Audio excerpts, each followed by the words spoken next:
살아계신 하나님 아버지, 감사와 찬송과 영광을 올려드립니다. 오늘도 생명을 주시고 새날을 허락하시고 아버지의 저희들을 불러주시고 여호와의 이름을 찬송케 하시고 기도하게 하시며 생명의 말씀을 듣게 하시니 하나님 감사합니다. 이 자리에 나온 한 심령들의 마음과 귀와 눈과 입술을 여셔서 저희가 하나님의 말씀을 들을 때에 마음을 다해 힘을 다해 집중하여 하나님의 말씀을 듣게 하시고 그리하여 그 말씀을 마음의 신비에 새기게 하셔서 오늘 하루를 살아갈 때 오늘 주신 양식으로 그 말씀으로 오늘 한날을 살아가는 저희들 될 수 있도록 주님 인도해 주옵소서. 아버지, 이 시간 말씀을 듣고 받게 싸우니 성령 하나님 이 자리에 임재해 주옵소서. 예수 그리스도 이름으로 축복하며 기도 올려옵나이다. 아멘. 어제 스가랴 10장의 말씀이 이스라엘 백성들 즉 선민들이 받을 축복에 대한 복에 대한 언급이었다면 11장은 그들이 받을 심판에 대해서 언급을 합니다.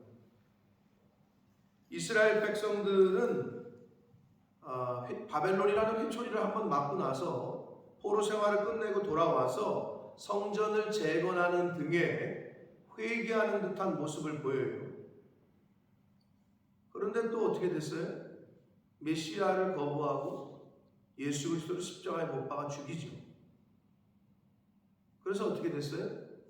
역사 속에서 역사적으로 AD 70년 로마의 디도 장군에 의해서 예루살렘 성전이 돌 위에 돌 하나도 남지 않고 완전히 무너지고 쑥대밭이 됩니다. 그 이후로 뿔뿔이 다 흩어집니다. 그 예언의 말씀을 오늘 11장에서 하십니다. 그러니까 1차 솔로몬 성전은 바벨론에 의해서 멸망당해 무너졌고 2차로 재건했던 그 성전은 또 로마에 의해서 완전히 무너지고 반복하는 거죠. 계속 반복. 근데 이게 이제 우리에게 주시는 교훈이 있어요. 우리도 마찬가지라는 거죠. 그러니까 완전히 끊어버리지 못하면 이게 내 속에서 계속 반복을 해요. 내 생활에서 이게 계속 순환을 해요. 다람쥐 쳇바퀴 돈다는 말이 있죠. 계속 앞으로 달리는 것 같은데 제자리에. 이스라엘 백성들의 모습이 그런데 이 모습이 주는 계시성은 우리도 그럴 수밖에 없다는 거예요. 성령으로 하나님의 말씀으로 그 말씀에 피동되지 않는 이상 교회를 다니면 교회의 권위와 하나님의 말씀에 순종하면서 살아가야 되는데 이거를 내가 좌지우지하고 끌고 가려고 하니까 이제 그렇게 되어버리는 거죠. 여기 삭시라는 얘기가 나오는데 내가 그들에게 이르되 너희가 좋게 여기거든 내 품삯을 내게 주고 그렇지 아니하거든 그만둬. 근데 그들이 예수님의 품삯을 달아준 게 물론 가룟 유다를 통했지만 은 30이었다. 은 30은 당시에 노예 한 사람의 목숨값이었어요. 그러니까 그렇게 치부한 거죠.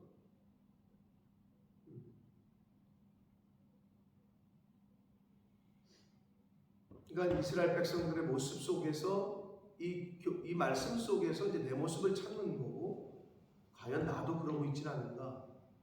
그렇다면 빨리 회개하고 끊고 돌이키고 예수님께서 원하셨던 하나님께서 원하셨던 우리에게 원하신 삭은 믿음과 순종.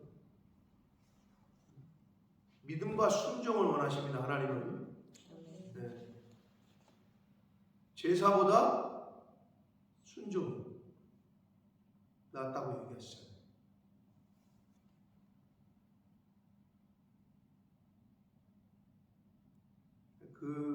그것을 이루어가는 게 신앙생활이에요. 자, 어떠한 그 심판의 말씀이 언급되는지, 그리고 어떻게 이게 역사 속에서 이루어졌는지 한번 보도록 하겠습니다. 1절부터 3절까지에서는 이스라엘 백성, 즉 하나님이 택하신 백성들이 당할 전면적인 멸망을 예언하시는데, 레바논의 백향목이 불사르게 되고 잣나무가 곡하고 백향목이 넘어지고 아름다운 나무들이 쓰러지고 바산의 상수리 나무들이 곡하고 무성한 숲이 엎드러졌다. 목자들의 곡하는 소리가 납니다. 목자들은 이스라엘 지도층들을 말하는 거예요. 그들의 영화로운 것이 쓰러졌다. 부와 풍요와 권력이 다 쓰러지고 어린 사자, 목자, 이스라엘의 종교 지도자들, 지도층들을 말합니다. 부르짖는 소리가 난다. 이는 요단의 자랑이 쓰러졌다. 이렇게 표현하고 있거든요. 이 요단의 자랑이라는 것은 문맥상, 문자적으로는 비옥한 농토, 요단강 주변에, 그리고 요단강 근처의 울창한 숲을 말하거든요. 그런데 이게 원문에, 히브리어 원문이 주는 의미는 이 요단의 자랑이라고 한글 개역 개정이 번역한 이 자랑이라고 번역한 히브리어 원문 단어는 가온이라는 말인데, 이게 재밌어요. 요단의 자랑이 쓰러졌다고 표현했는데 원래 의미는 교만, 화려함, 오만함 이런 뜻이에요. 그러니까 이스라엘 백성들의 오만함, 이스라엘 백성들의 자만, 이스라엘 백성들의 교만이 꺾였다는 거예요.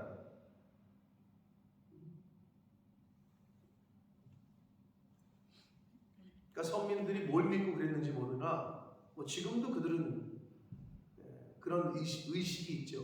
선민 의식. 자기들 이렇게 표현하잖아요. 빵똥 모자 같은 여기다 이렇게 딱 얹고,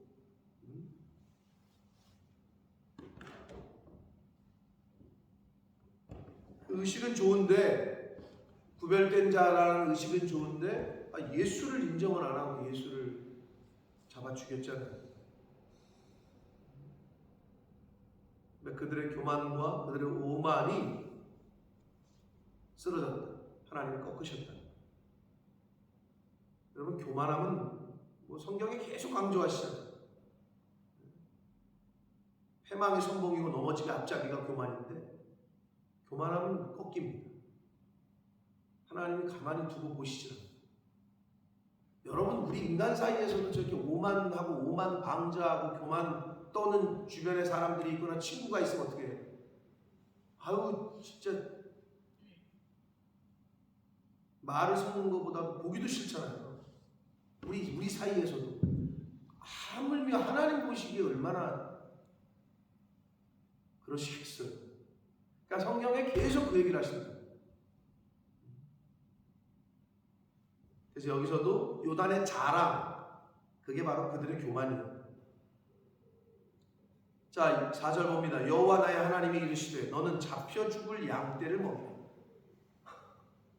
아니, 죽을 예언이죠.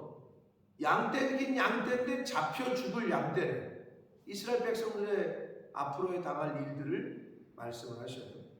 실제로 잡혀 죽었죠. 로마에 의해서 AD 70년에 예루살렘이 함락당할 것을 예언하시는데, 사들인 자들은 역사 속에서 이스라엘 백성들을 사들인 자, 아수르라든지 바벨론 같이 하나님의 백성을 괴롭히고 침략해서 했던 자들, 그들을 잡아도 죄가 없다 하고 판자들은 말하기를, 판자들은 이스라엘의 지도층들이라고 보시면 돼요. 당시에 목자들이라고 표현할 수 있는, 내가 부유하게 되었은지 여호와께 찬송해. 죄를 지어가지고 헛짓거리 해가지고 양들을 팔아가지고 하나님의 백성들을 그렇게 해가지고 자신들의 부가 쌓이는 것을 하나님께 감사한다는 거죠. 맞지가 않는 거죠. 그러면서 여기 뭐라 그래요? 그들의 목자들은, 선민의 지도자들을 말하죠. 그들을 불쌍히 여기지도 아니했다.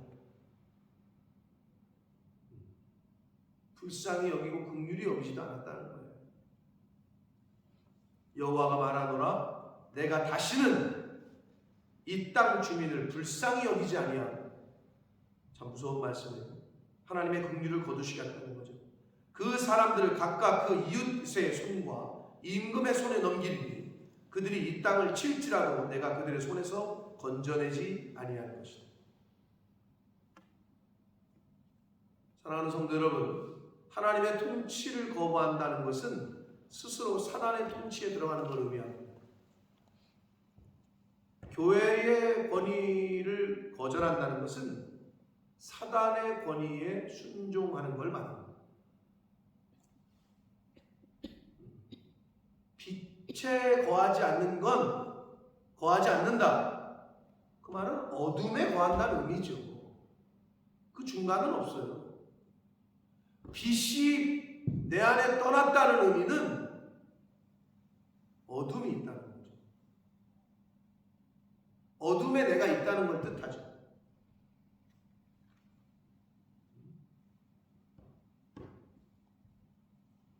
7절 봅니다. 내가 잡혀 죽을 양떼를 먹이니 참으로 가련한 양들이라.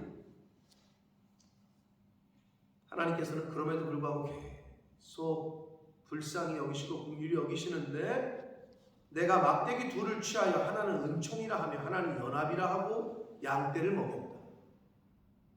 한 손에 막대기 둘을 그렇게 비유를 했어요. 하나님의 은총, 은혜, 하나는 연합, 하나됨.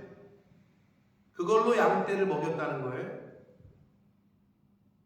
한 달 동안에 내가 그 새 목자를 제거하였으니 이게 이제 굉장히 해석에 있어서 난해한, 갑자기 여기서 새 목자라고 그러잖아요. 새 목자. 그 세 명의 목자를 얘기하는 건가? 왠지 그건 아닌 것 같단 말이에요. 비유고 상징인데. 그래서 여기서는 학자들이 어떻게 연구를 했느냐? 아무리 앞뒤 전후 문맥 원문을 따지고 해봐도 여기서의 세 목자는 선지자, 제사장, 왕을 상징하는, 그리고 당시에로 본다면 서기관, 바리새인, 장로, 종교 지도자들, 한마디로 종교 지도층.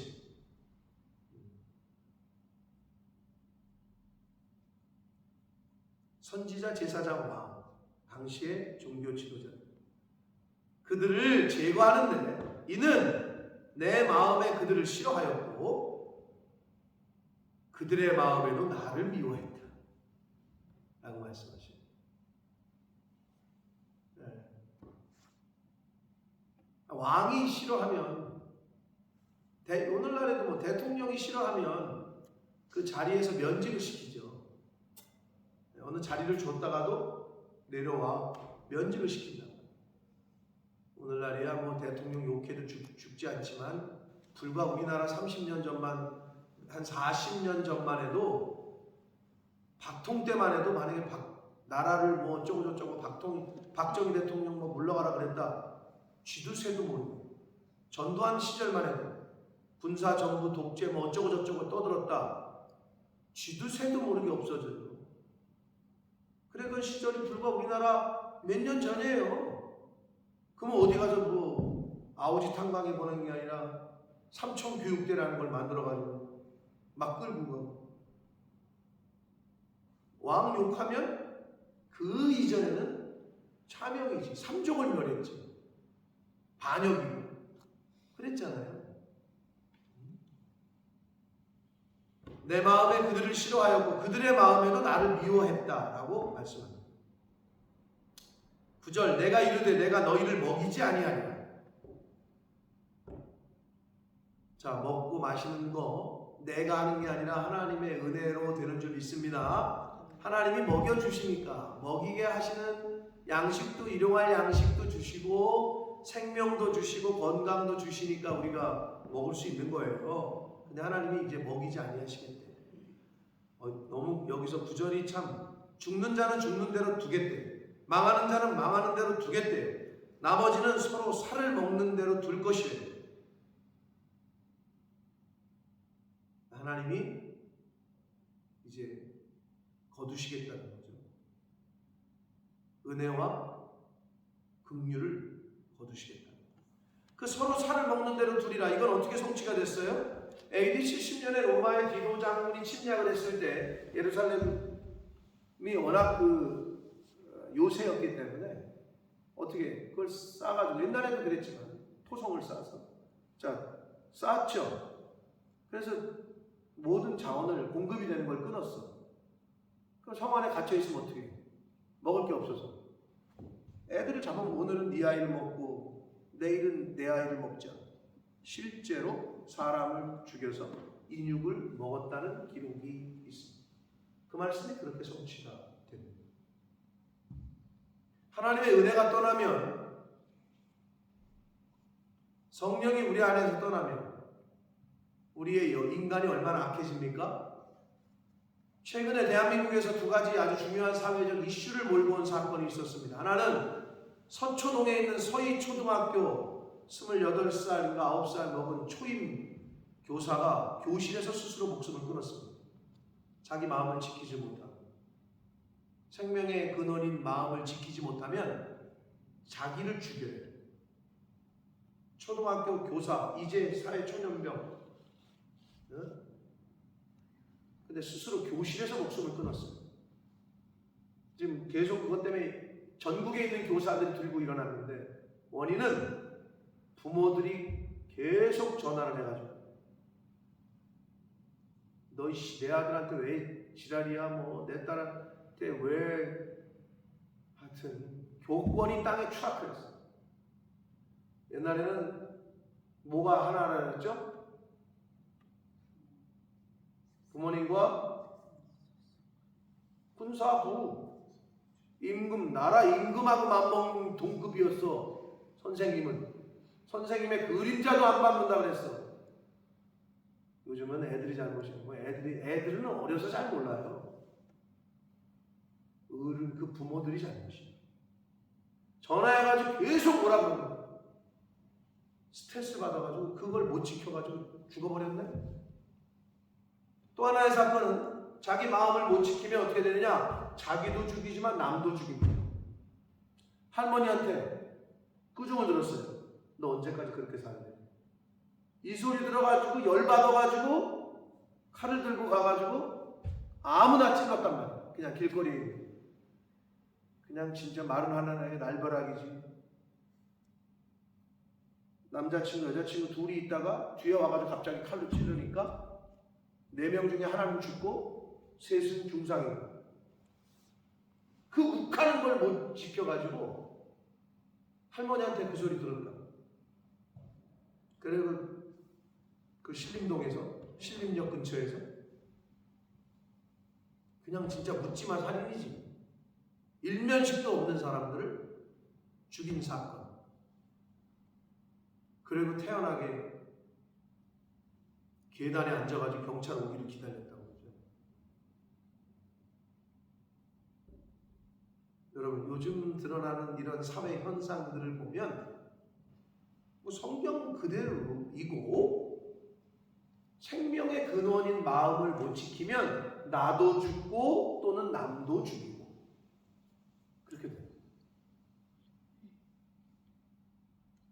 여러분, 음주가 문제가 아니에요. 하나님의 영이 거하지 않으면 잠재적 살인자가 될 수도 있다는 거죠. 나도 죽이고 내 옆 사람도 죽이고, 꼭 칼로가 아니라 말로 가장 가까이에 있는 가족들에게 상처를 주고, 가장 사랑해야 될 자녀들에게 평생 트라우마를 겪게 하고,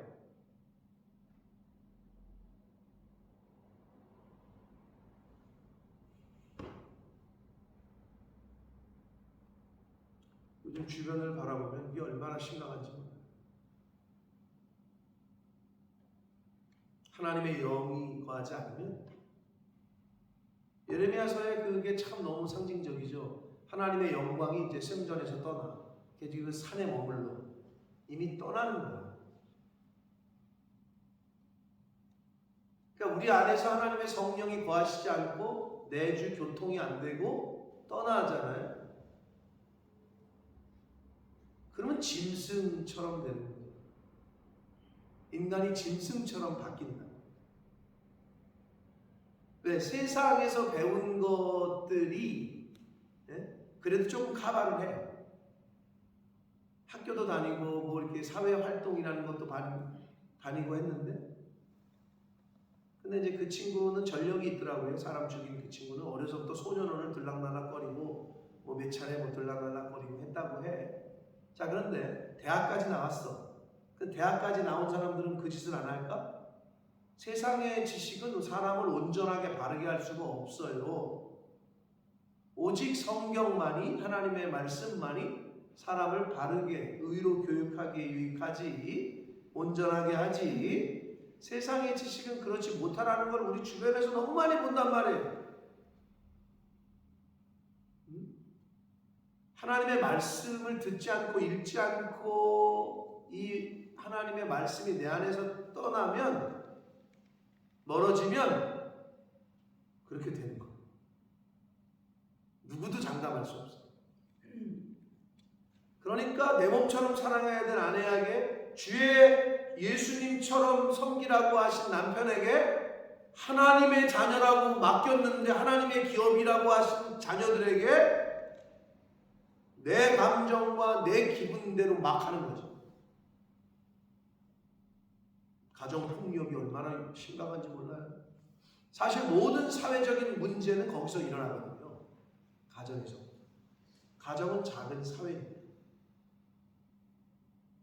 남편을 예수님처럼 대하라고 하셨잖아요. 근데 남편에게 막해? 그 사람은 신앙생활 제대로 할 수 없어요.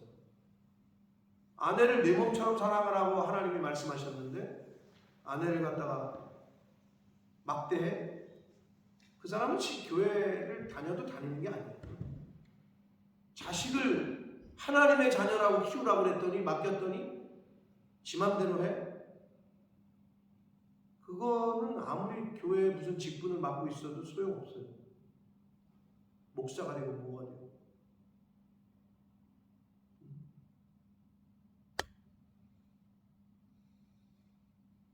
누구도 장담할 수가 없다. 누구도.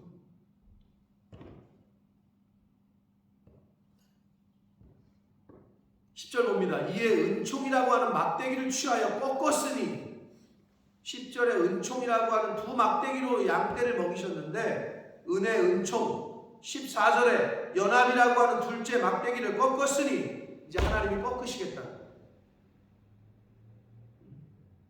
이는 모든 백성들과 새로운 언약을 폐하려 하였습니다.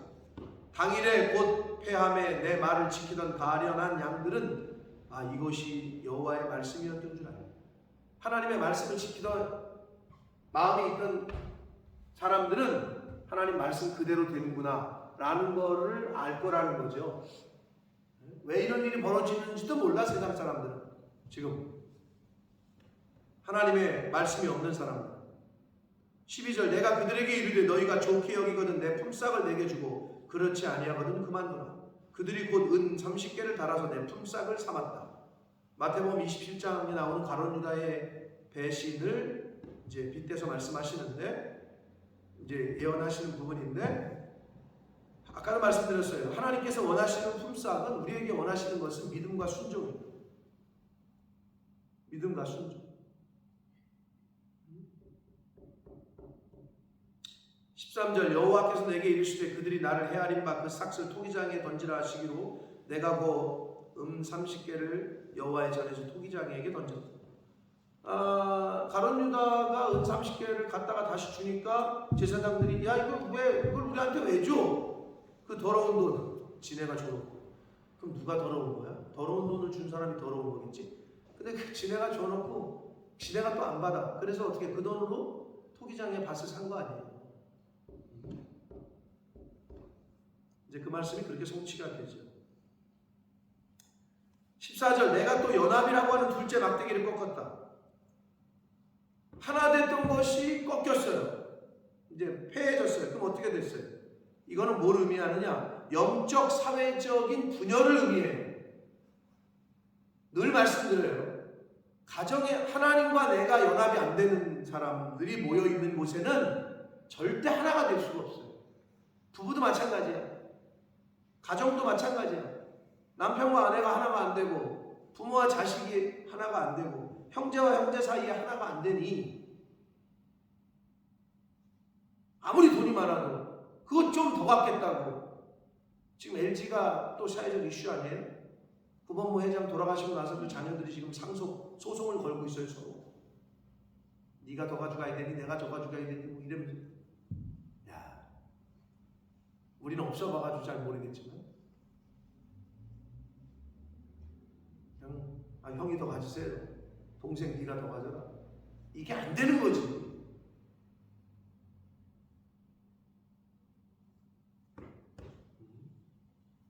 연합이 안 되고 하나됨이 깨진다. 성령은 하나 되게 하시고 사단은 나누게 하는 영입니다. 심플합니다. 영분별은 유다와 이스라엘의 형제의 의리를 끓이려 합니다. 뭐 표면적으로 그렇게 그래서 당시에 남유다 사람들이 북쪽의 사마리아 사람들 예수님 당시에 어떻게 인간 취급도 안 했다니까요.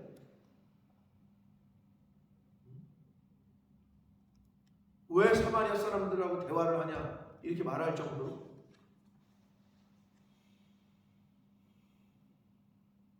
15절 여호와께서 내게 이르시되 악한 목자의 출현과 그에 대한 심판의 예언을 15, 16, 17절에서 하시는데 너는 또 어리석은 목자의 기구들을 빼앗아라. 목자의 기구는 뭐예요? 양치는 목자들의 기구가 막대기 또는 물맷돌 이런 거잖아요. 네. 양들을 지킬 때 그럼 이거를 영적인 의미로 목자가 제사장이라면 제사장들의 또는 오늘날의 목사라고 했을 때 기구가 뭐예요? 목사한테 기구가 말씀이지. 그래서 미국에는 뭐가 제일 욕이라고 목사한테 하는 욕 중에 제일 심한 욕이 있대. 아니 성령 없이 목회해라. 그게 가장 심한 욕이래. 예의 성령 없이 목회해라. 딱 그 얘기야. 목자들의 기구를 빼앗아라. 하나님의 영이 없는 거지. 즉 권위가 없어지는 거예요. 지팡이는 이 막대기는 모세의 지팡이는 영적 권위를 상징해. 그걸 빼앗으라는 거예요. 굉장히 참 상징적인 말씀이죠. 이스라엘의 정치 종교 지도자들의 권위를 빼앗으시겠다는 거예요. 16절 보라 내가 한 목자를 이 땅에 일으키리니 이거는 어리석은 목자야. 그리고 세상 나라의 통치자들을 궁극적으로 상징하는데 그가 없어진 자를 마음에 두지 아니하며 한 영혼을 한 어린 양 한 마리를 99마리를 두고 찾아 떠나셨던 예수님의 모습과 정반대되는 없어진 자를 마음에 두지 아니한대. 아니 뭐 없어지는 거지 뭐 이러면서 흩어진 자를 찾지 아니하며 상한 자를 고치지 아니하고 강건한 자를 먹이지 아니하고. 이건 뭐냐면 건강한 양들도 먹이지 않는다는 거예요. 돌보지 않는다는 거예요. 살찐 자의 고기를 먹고. 그러니까 양을 치는 게 아니라 양을 관리하고 치라고 했더니 양을 잡아먹고 있는 거지. 계속 그 굽을 찢으리라. 굽을 말굽에 그 말발굽에 굽을 찢으면 어떻게 해요? 걸어다닐 수 있어요? 못 걷죠. 그러니까 양들을 그렇게 만들어버리는 거예요. 그렇게 만든다는 거지. 그가 한 목자가 그게 누구야? 어리석은 미련한 목자이기도 하고 세상의 통치자들. 그러니까 세상 가운데 두겠다는 거죠. 나의 왕이 하나님 여호와신데 하나님이 왕이 아니라 너는 이제 세상의 왕의 통치를 받는 그 자리로 너는 들어갈 거야. 이렇게 된다는 거죠. 그래서 이스라엘은 어떻게 됐습니까? 1900년도 초까지 나라가 없었어요. 그냥 세상이 흩어져가지고 유리합니다. 굉장히 우리에게 보여주시는 샘플이죠. 그건 진짜 이스라엘이라는 조그만 나라를 택하셔가지고 하나님이 어떻게 내가 살아있는지 내가 어떻게 인도하는지 이걸 다 보여주신 거거든요. 사실 우리한테 그 조그만 나라를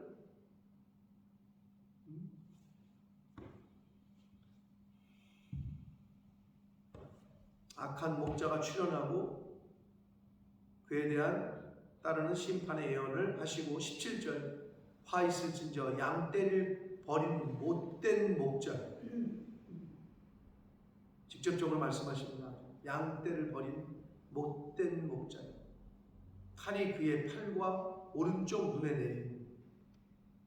팔은 능력, 목자의 능력 또는 사명, 힘 이런 걸 의미해요.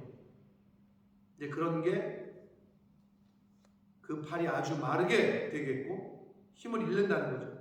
오른쪽 눈은요, 판단하고 관찰하는 통찰력을 의미해요. 그런 게 이제 상실이 된다는 거죠. 아주 멀어버릴 것이. 이렇게 선민들에 대한 심판에 대한 예언을 언급을 하시면서 메시아를 거부하고 영접하지 않고 죽이는 그 이스라엘의 어리석음과 그들의 못된 죄악에 대하여 그에 따르는 심판까지. 그래서 예수님 십자가에 죽으시고 약 40년 후에 이스라엘은 멸망당합니다. 사랑하는 성도 여러분, 성경은 살아있는 책이라고 우리가 얘기를 하는 이유가, 제가 늘 말씀드리지만 인류 역사가 이거를 깨부시려고 수많은 석학들이 연구하고 또 연구하고 이게 진짜 역사적으로 맞는 거냐, 이 기록을 검증하는 거잖아요. 기록을 검증한다고 했고, 근데 우리 손에 지금도 이렇게 있어요. 그리고 연구하던 사람들 중에 안 그런 사람들도 있지만 대다수가 성령의 은혜를 입어서 연구하려면 열심히 읽어야 되잖아. 대동강변에서 토마스 선교사는 목 잘려가지고 죽이고 난 그 포졸 중에 하나가 그 박무식이라는 사람이 성경책이 이제 목사님 옆에 있었는데, 그 당시에 한국에 뭐 제지 기술이, 종이 만드는 기술이 없었으니까. 근데 좀 좋아. 지금도 성경책 종이가 좋지만 그 당시에 보지도 못한 종이잖아요. 그러니까 그거를 다 찢어가지고 벽에 도배를 했대잖아. 방에다가. 그러다 보니까 하나하나 누워서 여기를 가도 성경이고 저기를 가도 성경이고, 그러다 자다가 그러다가 성령이 임해가지고 장로가 됐대잖아요. 그게 실제로 전해져 내려오는 하나님의 말씀, 성령이 우리를 떠나면 어둠이 우리를 지배합니다. 어쩔 수가 없어요. 그래서 늘 가까이 하라는 거고, 읽고 듣고, 곡조 있는 기도인 찬양도 계속 듣고, 그래야 우리 마음이 지켜집니다. 안 그러면 우리 마음을 지킬 수가 없어요. 우리 마음을 못 지키면 어떻게 돼? 나도 죽고 남도 죽일지도 모른다.